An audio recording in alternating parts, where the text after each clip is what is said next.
En ce qui concerne les devises, nous répartissons le monde en 3 groupes. Le premier correspond à l'Asie hors Japon, où, à mesure que les économies passent d'une croissance par les exportations à une croissance alimentée par le marché intérieur, 2 phénomènes peuvent se produire. En cas d'excédent ou d'atout structurel, les taux montent ou la monnaie s'apprécie. Le deuxième groupe est celui de matières premières. Il regroupe l'Australie, la Nouvelle-Zélande, le Canada, la Norvège et le Brésil. Ce groupe est resté structurel au cours des 7 ou 8 dernières années, mais il est désormais volatile en raison du dollar australien qui, de temps en temps, est classé dans le groupe des devises non risquées et devient très volatile. Nous gérons donc ce groupe de façon tactique par rapport au dollar américain et canadien.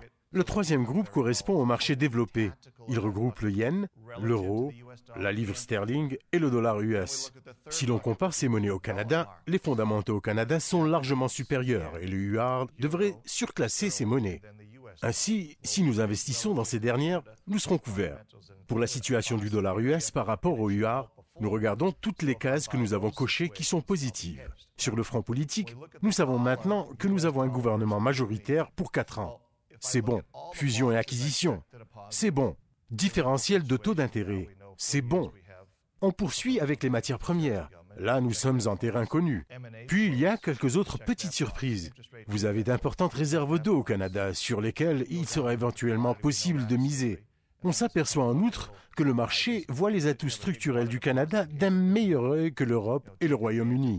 La seule case que vous ne pouvez pas cocher est celle de la productivité. La productivité au Canada est inférieure à celle des États-Unis. Cela s'améliorera avec le temps, mais le rapport ne s'inversera peut-être pas. C'est le principal élément qui permettrait probablement au dollar canadien de s'apprécier. On l'oublie, mais si j'achète une obligation à rendement élevé en dollars et je la couvre contre les fluctuations par rapport au dollar canadien, je profite de l'écart de rendement d'environ 60 points de base et j'améliore mon rendement sur cet actif en dollars d'environ 60 points de base puisque les taux canadiens sont supérieurs aux taux américains. C'est bon. Nous venons de recevoir les chiffres. 22 000 emplois ont été créés, 32 000 à plein temps et 10 000 à temps partiel en moins. Le chiffre a baissé de 2 crans. C'est excellent et le Canada devrait redresser la barre et mettre fin à la petite période de stagnation actuelle.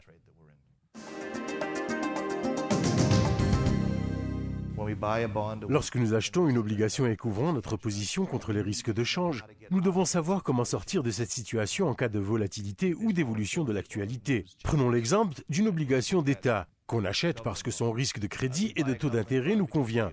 Nous sommes donc dans de la grande qualité. Si les taux d'intérêt commencent à monter plus que prévu, nous avons besoin de liquidités pour nous en sortir et raccourcir l'échéance ou tout simplement pour nous débarrasser de ce placement. J'ai donc besoin de liquidités et je veux m'assurer que l'écart sur ma liquidité est limité et que je ne paye pas trop cher. En ce qui a trait au crédit, il faut plus de liquidités parce qu'il s'agit d'un produit de taux et non d'un placement de première qualité. Sa qualité de placement est inférieure à AAA. Il y aura donc un certain écart lié au placement. Et le marché n'est peut-être pas aussi tendu que celui des valeurs du Trésor. Alors, nous voulons être sûrs, si nous pensons que le placement se justifie, que nous ne risquons pas de perdre la moitié de ce placement ou de ce rendement par manque de liquidité parce que l'écart va être important. Que faut-il donc faire? Eh bien, premièrement, nous voulons nous assurer de comprendre les négociateurs avec lesquels nous faisons affaire. J'aime comprendre les choses, et Tommy et moi voulons savoir comment nous débarrasser d'une obligation avant même de l'acheter. Nous nous posons donc la question suivante. Qui peut nous offrir un marché? Nous rencontrons les négociateurs. Quelles sont vos limites? Un vendredi à 6 heures. Est-ce que je peux vous demander de m'acheter 10 millions d'obligations? Ou allez-vous m'en prendre 3 ou 1? Vous voyez? Ou encore, si j'ai besoin qu'on fasse quelque chose pour moi, allez-vous être capable de vous en charger? Nous veillons à disposer de multiples sources de liquidités pour acheter et vendre rapidement. C'est très important. Sur l'ensemble des risques attachés à une obligation, les gens oublient le numéro 4, l'un des aspects les plus importants. Comment sortir d'une position? Nous voulons le savoir avant d'investir. C'est comme ça que je vois les choses. Il est très important de comprendre comment nous manœuvrons. Autrement, sans liquidité, nous resterions coincés avec des titres dont nous ne voulons pas forcément. Nous revenons sans cesse sur les 4 risques auxquels nous sommes confrontés en tant que gestionnaires. Et comme le dit Danny, nous sommes des gestionnaires de risques dont il se trouve qu'ils gèrent un fonds d'obligations. Et encore une fois, ces 4 risques sont les suivants.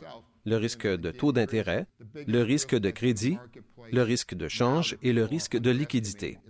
Je pense, et je crois que Danny est d'accord avec moi, que le risque le plus important sur le marché à l'heure actuelle et celui que les gens ont tendance à sous-estimer est le risque de liquidité.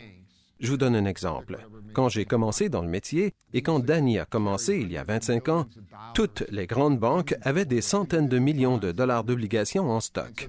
Et c'est pourquoi de nombreux conseillers financiers élaboraient leur propre portefeuille obligataire. Ils pouvaient puiser dans leur stock et créer un portefeuille obligataire pour leurs clients. Finalement, ils faisaient de l'entreposage d'obligations. Revenons maintenant au présent. 25 ans plus tard, à cause de 2008, on accorde plus d'attention au rendement des capitaux propres et aux exigences en matière de fonds propres à cause de Bâle III. Aujourd'hui, les grandes banques n'assurent plus un marché secondaire aussi liquide. Elles sont donc passées de l'entreposage et de la conservation de centaines de millions de dollars d'obligations en stock au transfert d'obligations de gestion d'actifs Manuvie aux marques X, Y et Z. Pensez à ce que cela peut impliquer pour un gestionnaire de portefeuille obligataire et à ce que cela signifie pour Danny et moi. Cela signifie que vous devez avoir une excellente connaissance des obligations. S'agit-il d'obligations liquides? Quelqu'un pourra-t-il vous assurer un marché un vendredi après-midi? Quelles sont ses limites? C'est donc là-dessus que nous nous concentrons. Et c'est une des raisons pour lesquelles nous limitons nos pondérations à 1,5 % du portefeuille pour conserver et assurer la liquidité.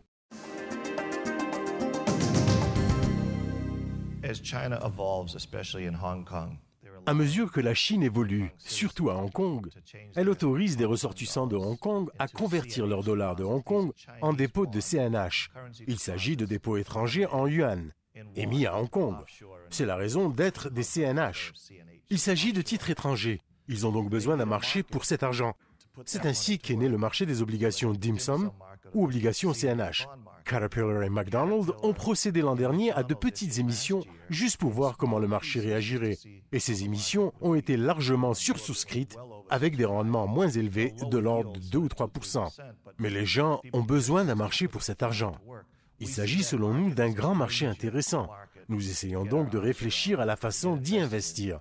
Pour l'instant, nous y allons doucement, mais ce marché offrira de la liquidité aux entreprises locales en Chine, aux sociétés de grande qualité, aux banques coréennes et aux entreprises américaines qui souhaitent se financer sur ce marché. Et nous pensons qu'il pourrait atteindre une taille importante avec le temps, et que ce marché n'en est qu'à ses balbutiements ces 2 dernières années.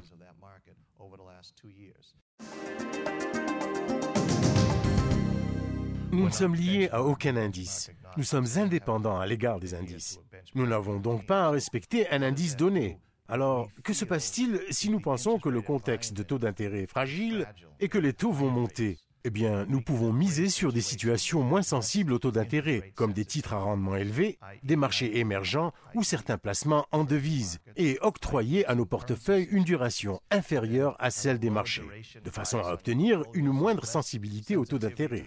Vous voyez, cette année, nous pouvons également, en guise de couverture, recourir à la vente à découvert de bons du Trésor à 10 ans. Les outils à notre disposition sont donc raccourcissement de la duration, vente à découvert de bons du Trésor à 10 ans, placement dans des catégories d'actifs moins sensibles, marché émergent, rendement élevé. Et si les taux montent pour les bonnes raisons, certaines de nos positions en devises rapporteront beaucoup. Donc nous avons de nombreux outils en cas de hausse des taux et nous intégrons des taux plus élevés dans toutes nos stratégies. Nous sommes donc des spécialistes des obligations qui veulent voir les taux monter.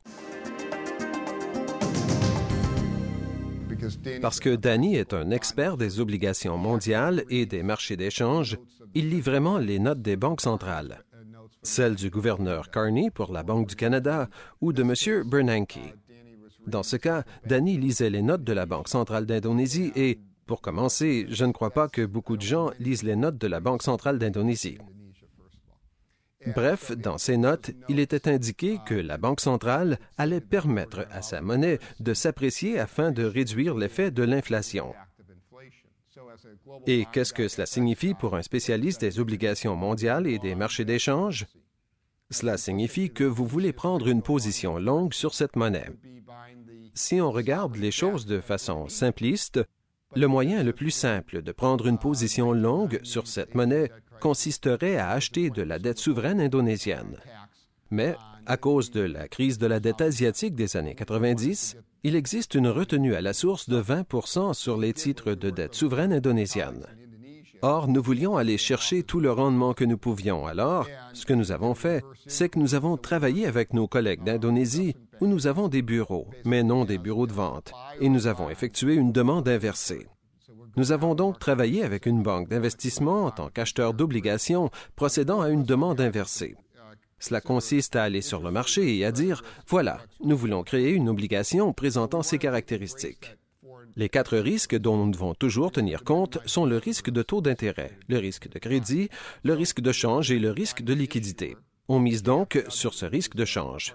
Nous voulions atténuer les autres risques associés à l'obligation. Nous avons trouvé un assureur, KfW, qui dépend du gouvernement allemand et qui est donc réellement un titre noté AAA, ce qui réduit le risque de crédit. Nous souhaitions aussi diminuer le risque de taux d'intérêt pour avoir une échéance courte. Nous avons donc une obligation à 3 ans. Nous avons obtenu un rendement de 7% et avons fait libeller le titre en roupie indonésienne. Pensez-y, vous avez une obligation à 3 ans à rendement de 7% et notée AAA, qui est en gros garantie par le gouvernement allemand et libellée en roupie indonésienne et pour laquelle la Deutsche Bank, la banque d'investissement, est prête à faire office de teneur de marché.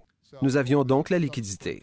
Au cours des 12 mois suivants, le cours acheteur au comptant en roupie indonésienne a ainsi augmenté d'environ 6%. Si vous ajoutez le coupon de 7%, vous avez un rendement de 13% sur une obligation à 3 ans notée AAA, ce qui est franchement bon.